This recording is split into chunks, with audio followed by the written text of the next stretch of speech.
RoyalFM 95.1. We set the pace. This is Royal FM News.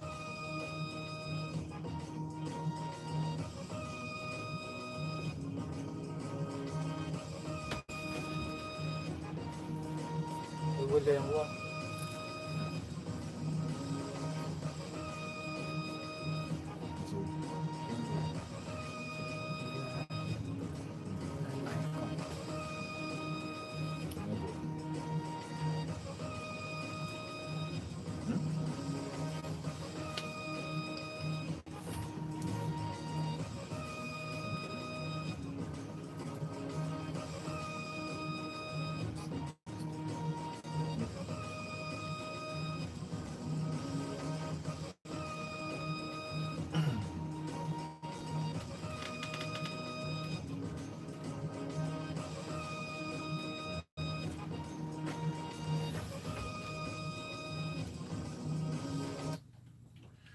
It's a minute done past around 12 noon. Good afternoon and thanks for staying tuned to RoyalFM 95.1 Illinois. Here's the midday update. I am Babatunde Okunlola. First the headlines.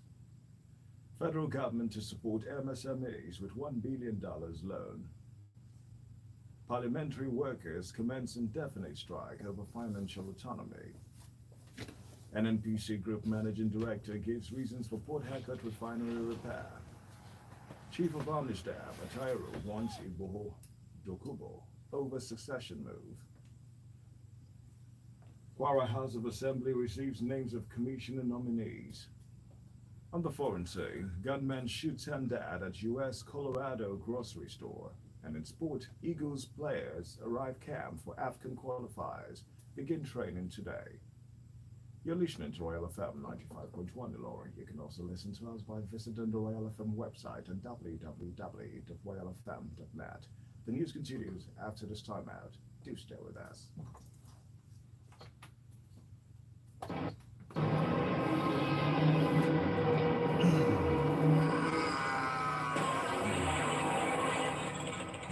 Your family needs you. Nigeria needs you. Drive safe and carefully. Your life is precious. This message is reaching you from Royal FM 95.1 Ilorin. And welcome back. Now the news in detail. The Bank of Industry, under the supervision of the Ministry of Industry, Trade and Investment, has secured a $1 billion syndicated loan to support micro, small and medium enterprises in the country. Minister of Industry, Trade and Investment, Otumba Adeniyi Adebayo, disclosed this at the Quantum Mechanics Limited MSME Survival Fund Capacity Building Program in Abuja. Adebayo, in a statement by Special Assistant on Media, Ifedayo Sayo, said the loan would improve the capacity of the bank to effectively support MSMEs across key sectors of the Nigerian economy. Adebayo said the loan facility being implemented in conjunction with international partners had a long-term tenor alongside moratorium benefits, according to him. This is part of its efforts towards economic recovery and sustainable growth. The minister, who spoke on efforts of the federal government to support MSMEs in the country, also reiterated the ministry's support to MSMEs development as demonstrated by the MSME Survival Fund initiative launched in the wake of the COVID-19 pandemic by the federal government as part of its Nigerian Economic Sustainability Plan. The fund comprises the Payroll Support Scheme, which aims at supporting MSMEs in meeting their payroll obligations and safeguard jobs by paying up to 50,000 naira to a maximum of 10 employees for 3 months. The national leadership of the Parliamentary Staff Association of Nigeria has declared an indefinite strike across the 36 states and the Federal Capital Territory. At a press briefing in Abuja, PASAN National President Usman Mohammed directed members of the union to embark on an industrial action from this morning. He explained the directive became necessary following the unwillingness of the federal government to implement the Financial Autonomy Act of 2018 and Presidential Order 10. Mohammed, who noted that the union had explored all available options to avert the strike, declared that their efforts had yet to yield any positive result. According to the PASAN president, the union has been magnanimous by allowing ample time in the last 2 years for the government, through the Presidential Implementation Committee and financial autonomy for state judiciary and legislature, to implement the provisions of the Constitution. He added that members of the union have run out of patience and have resolved to put an end to further delays to the implementation of the Financial Autonomy Act.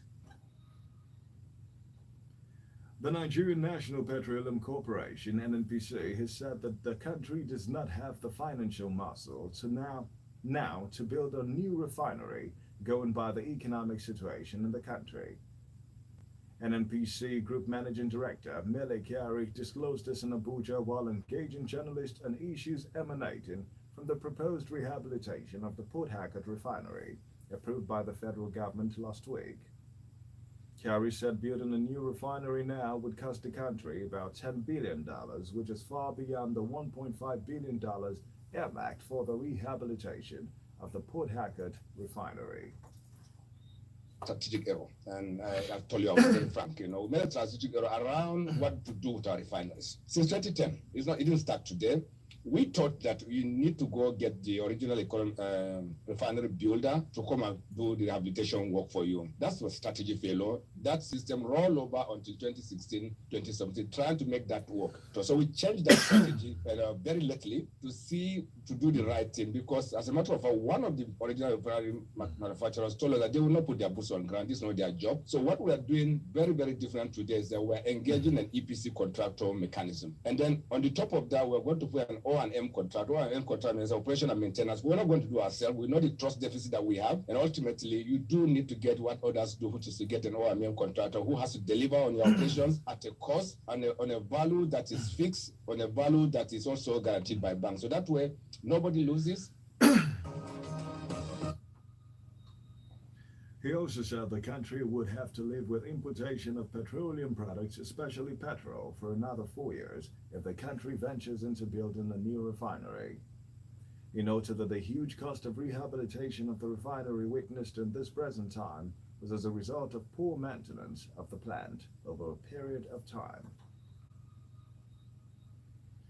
The Nigerian army has said it will soon move against separatist agitators such as Sunday Igboho and Asari Dokubo, who oppose security threats to the nation. Chief of Army Staff Lieutenant General Ibrahim Atairu gave the warning in Uyo at the First Commanding Officers Workshop 2021.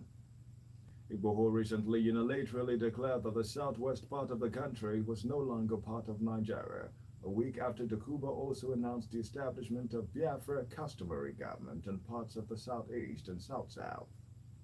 But speaking at the military event, Atairu said the Nigerian army would surmount attempts by some individuals to compromise the territorial integrity of the country by the declaration of sovereignty on behalf of ethnic nationalities in the country. Atairu called on participants at the workshop with the theme, Repositioning the Nigerian Army, to defeat contemporary adversaries in a joint environment, to commit themselves to the dictates of their duty to the nation. Governor Udom Emmanuel of Akwa Ibom said the security challenges of confronting the nation called for a military that is ready and equipped to face the problems. Emmanuel, who was represented by the Deputy Governor, Mr. Ekpo, urged the military to intensify and expand the strategies, tactics, and tactics needed to contain all insecurity across the country. Still in the news, Sergeant Olawoye Bukola, the police officer who was shot during the violence that erupted at Saturday's Ekiti East Constituency 1 by-election in Ekiti State, has been confirmed dead. This is according to the governor of Ekiti State, Kayode Fayemi, who disclosed that the officer died on Monday after battling for her life. In a statement issued on his verified Twitter account, Fayemi expressed condolences to the family of the deceased and also the Nigerian police force for their loss. He described Bukola as a courageous and worthy police officer who excelled in a traditionally male-dominated career. And reports just reaching us as Kwara State Governor Abdurrahman Abdurrazak has sent the list of nominees for appointment as commissioners into the State Executive Council to the Kwara State House of Assembly. The list of appointed commissioners received by the House was announced at today's ongoing plenary. We'll bring you details of the story in our subsequent bulletins. And the news is reaching you from RoyalFM 95.1 Eloy. We'll take a break now. When we return, another killing spree at U.S. grocery market. Please stay with us.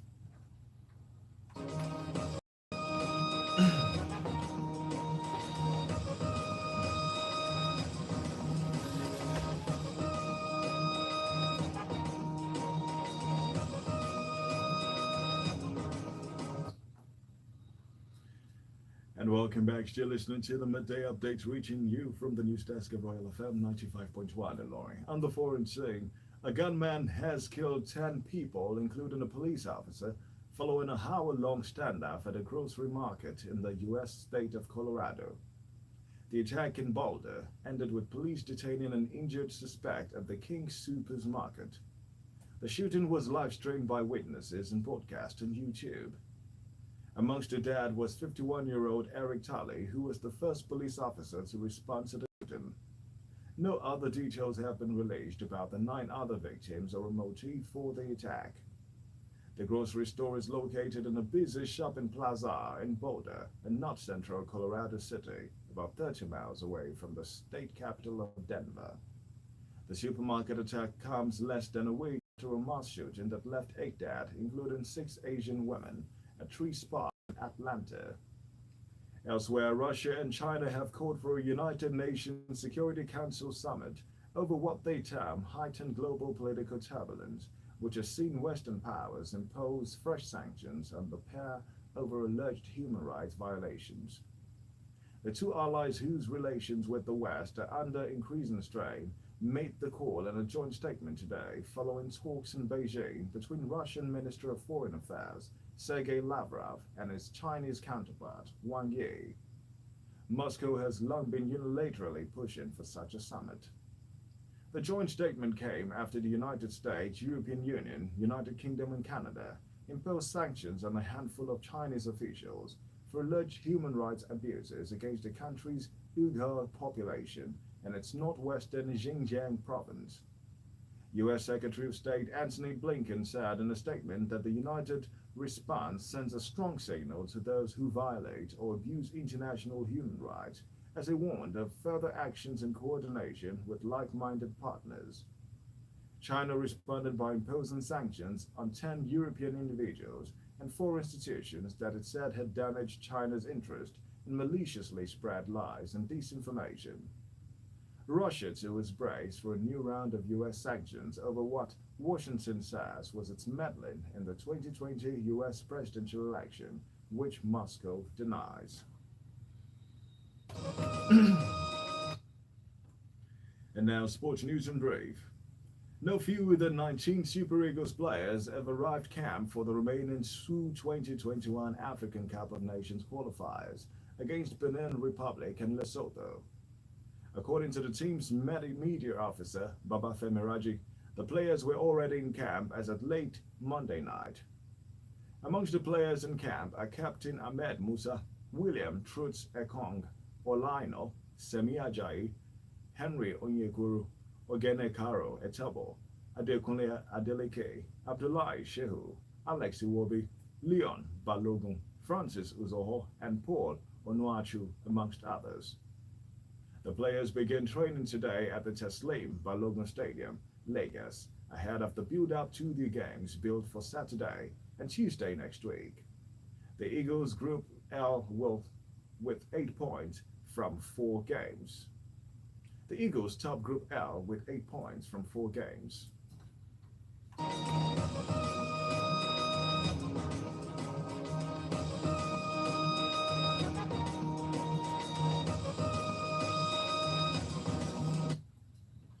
And that's it on the midday update. But before we go, here again are the headlines. Federal government to support MSMEs with $1 billion loan. Parliamentary workers commence indefinite strike over financial autonomy. NNPC Group Managing Director gives reason for Port Harcourt Refinery repair. Chief of Army Staff Atahiru warns Igboho Dokubo over succession move. On the foreign scene, gunman shoots 10 dead at U.S. Colorado grocery store. And in sport, Eagles player arrive camp for AFCON qualifiers begin training today. We also informed you in the local news of Kwara House of Assembly receiving names of commissioner nominees. The news was put together by Taiwo Adidiro. You can visit www.royaltimes.net for updates in the news. Also endeavor to join us at 4 p.m. for news bits and 6 p.m. for the news around the globe. Should you like to contact us for comments, observations, and any information regarding unfolding events around you, kindly reach out to Royal FM Newsroom on 0805 0999 968. Again, that's 0805 0999 968. I am Babatunde Okunla. Good afternoon.